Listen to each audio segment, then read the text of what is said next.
1 Petrus pasal 1. Salam. Dari Petrus, Rasul Yesus Kristus kepada orang-orang pendatang yang tersebar di Pontus, Galatia, Kapadokia, Asia Kecil, dan Bitinia, yaitu orang-orang yang dipilih sesuai dengan rencana Allah Bapa kita dan yang dikuduskan oleh Roh supaya taat kepada Yesus Kristus dan menerima percikan darahnya. Kiranya kasih karunia dan damai sejahtera makin melimpah atas kamu. Pengharapan, iman, dan kasih. Terpujilah Allah dan Bapa Tuhan kita Yesus Kristus, yang karena rahmat-Nya yang besar telah melahirkan kita kembali oleh kebangkitan Yesus Kristus dari antara orang mati kepada suatu hidup yang penuh pengharapan, untuk menerima suatu bagian yang tidak dapat binasa, yang tidak dapat cemar, dan yang tidak dapat layu, yang tersimpan di sorga bagi kamu, yaitu kamu yang dipelihara dalam kekuatan Allah karena imanmu, sementara kamu menantikan keselamatan yang telah tersedia untuk dinyatakan pada zaman akhir. Bergembiralah akan hal itu, sekalipun sekarang ini kamu seketika harus berduka cita oleh berbagai-bagai pencobaan. Maksud semuanya itu ialah untuk membuktikan kemurnian imanmu yang jauh lebih tinggi nilainya daripada emas yang fana, yang diuji kemurniannya dengan api, sehingga kamu memperoleh puji-pujian dan kemuliaan dan kehormatan pada hari Yesus Kristus menyatakan dirinya. Sekalipun kamu belum pernah melihat Dia, namun kamu mengasihinya. Kamu percaya kepada Dia sekalipun kamu sekarang tidak melihatnya. Kamu bergembira karena sukacita yang mulia dan yang tidak terkatakan, karena kamu telah mencapai tujuan imanmu, yaitu keselamatan jiwamu. Keselamatan itulah yang diselidiki dan diteliti oleh nabi-nabi yang telah bernubuat tentang kasih karunia yang diuntukkan bagimu. Dan mereka meneliti saat yang mana dan yang bagaimana yang dimaksudkan oleh Roh Kristus yang ada di dalam mereka, yaitu Roh yang sebelumnya memberi kesaksian tentang segala penderitaan yang akan menimpa Kristus dan tentang segala kemuliaan yang menyusul sesudah itu. Kepada mereka telah dinyatakan bahwa mereka bukan melayani diri mereka sendiri, tetapi melayani kamu dengan segala sesuatu yang telah diberikan sekarang kepada kamu dengan perantaraan mereka yang oleh Roh Kudus yang diutus dari surga menyampaikan berita Injil kepada kamu, yaitu hal-hal yang ingin diketahui oleh malaikat-malaikat. Kekudusan dan kasih persaudaraan. Sebab itu siapkanlah akal budimu, waspadalah dan letakkanlah pengharapanmu seluruhnya atas kasih karunia yang dianugerahkan kepadamu pada waktu penyataan Yesus Kristus. Hiduplah sebagai anak-anak yang taat dan jangan turuti hawa nafsu yang menguasai kamu pada waktu kebodohanmu, tetapi hendaklah kamu menjadi kudus di dalam seluruh hidupmu sama seperti Dia yang kudus yang telah memanggil kamu, sebab ada tertulis, "Kuduslah kamu sebab aku kudus." Dan jika kamu menyebutnya Bapa, yaitu Dia yang tanpa memandang muka menghakimi semua orang menurut perbuatannya, maka hendaklah kamu hidup dalam ketakutan selama kamu menumpang di dunia ini. Sebab kamu tahu bahwa kamu telah ditebus dari cara hidupmu yang sia-sia yang kamu warisi dari nenek moyangmu itu, bukan dengan barang yang fana, bukan pula dengan perak atau emas, melainkan dengan darah yang mahal, yaitu darah Kristus yang sama seperti darah anak domba yang tak bernoda dan tak bercacat. Ia telah dipilih sebelum dunia dijadikan, tetapi karena kamu, Ia baru menyatakan dirinya pada zaman akhir. Oleh Dialah kamu percaya kepada Allah, yang telah membangkitkan Dia dari antara orang mati dan yang telah memuliakannya, sehingga imanmu dan pengharapanmu tertuju kepada Allah. Karena kamu telah menyucikan dirimu oleh ketaatan kepada kebenaran, sehingga kamu dapat mengamalkan kasih persaudaraan yang tulus ikhlas, hendaklah kamu bersungguh-sungguh saling mengasihi dengan segenap hatimu. Karena kamu telah dilahirkan kembali bukan dari benih yang fana, tetapi dari benih yang tidak fana oleh firman Allah yang hidup dan yang kekal. Sebab semua yang hidup adalah seperti rumput, dan segala kemuliaannya seperti bunga rumput. Rumput menjadi kering dan bunga gugur, tetapi firman Tuhan tetap untuk selama-lamanya. Inilah firman yang disampaikan Injil kepada kamu. 1 Petrus pasal 2. Yesus Kristus batu penjuru. Karena itu buanglah segala kejahatan, segala tipu muslihat, dan segala macam kemunafikan, kedengkian, dan fitnah. Dan jadilah sama seperti bayi yang baru lahir, yang selalu ingin akan air susu yang murni dan yang rohani, supaya olehnya kamu bertumbuh dan beroleh keselamatan, jika kamu benar-benar telah mengecap kebaikan Tuhan. Dan datanglah kepadanya batu yang hidup itu, yang memang dibuang oleh manusia, tetapi yang dipilih dan dihormat di hadirat Allah. Dan biarlah kamu juga dipergunakan sebagai batu hidup untuk pembangunan suatu rumah rohani bagi suatu imamat kudus, untuk mempersembahkan persembahan rohani yang karena Yesus Kristus berkenan kepada Allah. Sebab ada tertulis dalam kitab suci, Sesungguhnya aku meletakkan di Sion sebuah batu yang terpilih, sebuah batu penjuru yang mahal, dan siapa yang percaya kepadanya tidak akan dipermalukan.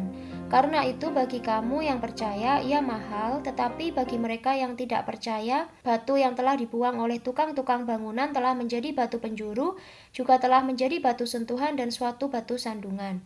Mereka tersandung padanya karena mereka tidak taat kepada firman Allah, dan untuk itu mereka juga telah disediakan. Tetapi kamulah bangsa yang terpilih, imamat yang rajani, bangsa yang kudus, umat kepunyaan Allah sendiri, supaya kamu memberitakan perbuatan-perbuatan yang besar dari Dia yang telah memanggil kamu keluar dari kegelapan kepada terangnya yang ajaib. Kamu yang dahulu bukan umat Allah, tetapi yang sekarang telah menjadi umatnya, yang dahulu tidak dikasihani, tetapi yang sekarang telah beroleh belas kasihan. Peringatan untuk hidup sebagai hamba Allah. Saudara-saudaraku yang kekasih, aku menasihati kamu supaya sebagai pendatang dan perantau, kamu menjauhkan diri dari keinginan-keinginan daging yang berjuang melawan jiwa.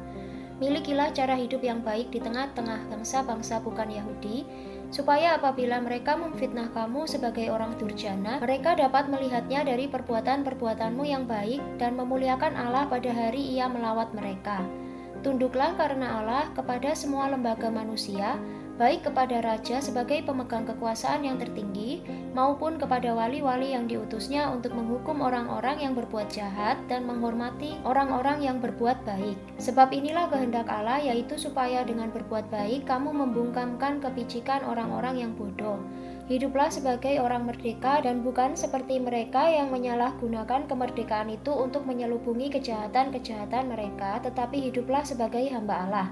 Hormatilah semua orang, kasihilah saudara-saudaramu, takutlah akan Allah, hormatilah raja. Penderitaan Kristus sebagai teladan. Hai kamu hamba-hamba, tunduklah dengan penuh ketakutan kepada Tuanmu, bukan saja kepada yang baik dan peramah, tetapi juga kepada yang bengis. Sebab adalah kasih karunia jika seorang karena sadar akan kehendak Allah menanggung penderitaan yang tidak harus ia tanggung. Sebab dapatkah disebut pujian jika kamu menderita pukulan karena kamu berbuat dosa? Tetapi jika kamu berbuat baik dan karena itu kamu harus menderita, maka itu adalah kasih karunia pada Allah. Sebab untuk itulah kamu dipanggil, karena Kristus pun telah menderita untuk kamu dan telah meninggalkan teladan bagimu supaya kamu mengikuti jejaknya. Ia tidak berbuat dosa dan tipu tidak ada dalam mulutnya. Ketika ia dicaci maki, ia tidak membalas dengan mencaci maki. Ketika ia menderita, ia tidak mengancam, tetapi ia menyerahkannya kepada Dia yang menghakimi dengan adil. Ia sendiri telah memikul dosa kita di dalam tubuhnya di kayu salib, supaya kita yang telah mati terhadap dosa, hidup untuk kebenaran. Oleh bilur-bilurnya kamu telah sembuh. Sebab dahulu kamu sesat seperti domba, tetapi sekarang kamu telah kembali kepada gembala dan pemelihara jiwamu. 1 Petrus pasal 3. Hidup bersama suami istri. Demikian juga kamu, hai istri-istri, tunduklah kepada suamimu, supaya jika ada di antara mereka yang tidak taat kepada firman, mereka juga tanpa perkataan dimenangkan oleh kelakuan istrinya, jika mereka melihat bagaimana murni dan salehnya hidup istri mereka itu. Perhiasanmu janganlah secara lahiriah, yaitu dengan mengepang-epang rambut, memakai perhiasan emas, atau dengan mengenakan pakaian yang indah-indah, tetapi perhiasanmu ialah manusia batiniah yang tersembunyi dengan perhiasan yang tidak binasa, yang berasal dari roh yang lemah lembut dan tenteram, yang sangat berharga di mata Allah. Sebab demikianlah caranya perempuan-perempuan kudus dahulu berdandan, yaitu perempuan-perempuan yang menaruh pengharapannya kepada Allah. Mereka tunduk kepada suaminya, sama seperti Sarah taat kepada Abraham dan menamai dia tuannya. Dan kamu adalah anak-anaknya jika kamu berbuat baik dan tidak takut akan ancaman. Demikian juga kamu, hai suami-suami, hiduplah bijaksana dengan istrimu sebagai kaum yang lebih lemah. Hormatilah mereka sebagai teman pewaris dari kasih karunia, yaitu kehidupan, supaya doamu jangan terhalang. Kasih dan damai. Dan akhirnya, hendaklah kamu semua seia sekata, seperasaan, mengasihi saudara-saudara, penyayang dan rendah hati, dan janganlah membalas kejahatan dengan kejahatan, atau caci maki dengan caci maki, tetapi sebaliknya, hendaklah kamu memberkati, karena untuk itulah kamu dipanggil, yaitu untuk memperoleh berkat. Sebab siapa yang mau mencintai hidup dan mau melihat hari-hari baik, ia harus menjaga lidahnya terhadap yang jahat, dan bibirnya terhadap ucapan-ucapan yang menipu. Ia harus menjauhi yang jahat dan melakukan yang baik. Ia harus mencari perdamaian dan berusaha mendapatkannya. Sebab mata Tuhan tertuju kepada orang-orang benar dan telinganya kepada permohonan mereka yang minta tolong, tetapi wajah Tuhan menentang orang-orang yang berbuat jahat. Menderita dengan sabar. Dan siapakah yang akan berbuat jahat terhadap kamu jika kamu rajin berbuat baik? Tetapi sekalipun kamu harus menderita juga karena kebenaran, kamu akan berbahagia. Sebab itu, janganlah kamu takuti apa yang mereka takuti dan janganlah gentar. Tetapi kuduskanlah Kristus di dalam hatimu sebagai Tuhan, dan siap sedialah pada segala waktu untuk memberi pertanggungan jawab kepada tiap-tiap orang yang meminta pertanggungan jawab dari kamu tentang pengharapan yang ada padamu, tetapi haruslah dengan lemah lembut dan hormat, dan dengan hati nurani yang murni, supaya mereka yang memfitnah kamu karena hidupmu yang saleh dalam Kristus menjadi malu karena fitnahan mereka itu. Sebab lebih baik menderita karena berbuat baik, jika hal itu dikehendaki Allah, daripada menderita karena berbuat jahat. Sebab juga Kristus telah mati sekali untuk segala dosa kita, Ia yang benar untuk orang-orang yang tidak benar, supaya Ia membawa kita kepada Allah. Ia yang telah dibunuh dalam keadaannya sebagai manusia, tetapi yang telah dibangkitkan menurut roh, dan di dalam roh itu juga ia pergi memberitakan Injil kepada roh-roh yang di dalam penjara, yaitu kepada roh-roh mereka yang dahulu pada waktu Nuh tidak taat kepada Allah, ketika Allah tetap menanti dengan sabar waktu Nuh sedang mempersiapkan bahteranya, di mana hanya sedikit, yaitu 8 orang yang diselamatkan oleh air bah itu. Juga kamu sekarang diselamatkan oleh kiasannya, yaitu baptisan. Maksudnya bukan untuk membersihkan kenajisan jasmani, melainkan untuk memohonkan hati nurani yang baik kepada Allah oleh kebangkitan Yesus Kristus yang duduk di sebelah kanan Allah setelah ia naik ke surga sesudah segala malaikat, kuasa dan kekuatan ditaklukkan kepadanya. 1 Petrus pasal 4. Jadi, karena Kristus telah menderita penderitaan badani, kamu pun harus juga mempersenjatai dirimu dengan pikiran yang demikian, karena barang siapa telah menderita penderitaan badani, ia telah berhenti berbuat dosa. Supaya waktu yang sisa jangan kamu pergunakan menurut keinginan manusia, tetapi menurut kehendak Allah. Sebab telah cukup banyak waktu kamu pergunakan untuk melakukan kehendak orang-orang yang tidak mengenal Allah. Kamu telah hidup dalam rupa-rupa hawa nafsu, keinginan, kemabukan, pesta pora, perjamuan minum, dan penyembahan berhala yang terlarang. Sebab itu mereka heran bahwa kamu tidak turut mencemplungkan diri bersama-sama mereka di dalam kubangan ketidaksenonohan yang sama, dan mereka memfitnah kamu. Tetapi mereka harus memberi pertanggungan jawab kepada Dia yang telah siap sedia menghakimi orang yang hidup dan yang mati. Itulah sebabnya maka Injil telah diberitakan juga kepada orang-orang mati, supaya mereka sama seperti semua manusia dihakimi secara badani, tetapi oleh roh dapat hidup menurut kehendak Allah. Hidup orang Kristen. Kesudahan segala sesuatu sudah dekat, karena itu kuasailah dirimu dan jadilah tenang supaya kamu dapat berdoa.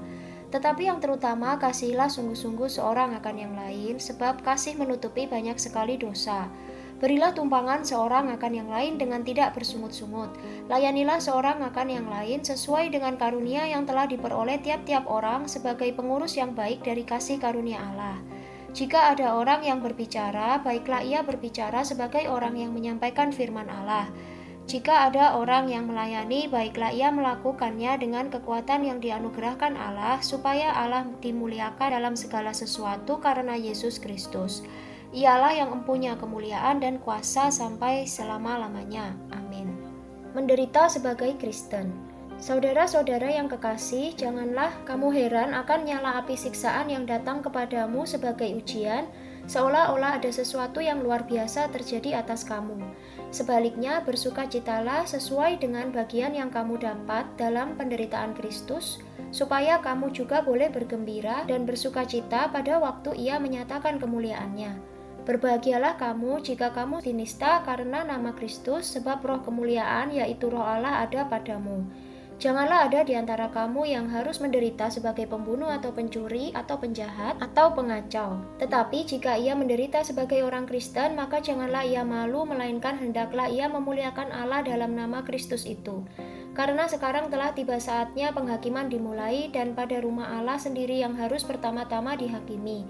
Dan jika penghakiman itu dimulai pada kita, bagaimanakah kesudahannya dengan mereka yang tidak percaya pada Injil Allah? Dan jika orang benar hampir-hampir tidak diselamatkan, apakah yang akan terjadi dengan orang fasik dan orang berdosa? Karena itu baiklah juga mereka yang harus menderita karena kehendak Allah, menyerahkan jiwanya dengan selalu berbuat baik kepada Pencipta yang setia. 1 Petrus pasal 5. Gembalakanlah kawanan domba Allah. Aku menasihatkan para penatua di antara kamu, aku sebagai teman penatua dan saksi penderitaan Kristus, yang juga akan mendapat bagian dalam kemuliaan yang akan dinyatakan kelak. Gembalakanlah kawanan domba Allah yang ada padamu, jangan dengan paksa tetapi dengan sukarela sesuai dengan kehendak Allah, dan jangan karena mau mencari keuntungan tetapi dengan pengabdian diri. Janganlah kamu berbuat seolah-olah kamu mau memerintah atas mereka yang dipercayakan kepadamu, tetapi hendaklah kamu menjadi teladan bagi kawanan domba itu. Maka kamu apabila Gembala Agung datang, kamu akan menerima mahkota kemuliaan yang tidak dapat layu. Demikian jugalah kamu, hai orang-orang muda, tunduklah kepada orang-orang yang tua. Dan kamu semua rendahkanlah dirimu seorang terhadap yang lain, sebab Allah menentang orang yang congkak, tetapi mengasihani orang yang rendah hati. Karena itu rendahkanlah dirimu di bawah tangan Tuhan yang kuat, supaya kamu ditinggikannya pada waktunya. Serahkanlah segala kekhawatiranmu kepadanya, sebab Ia yang memelihara kamu. Sadarlah dan berjaga-jagalah, lawanmu si iblis berjalan keliling sama seperti singa yang mengaum-ngaum dan mencari orang yang dapat ditelannya.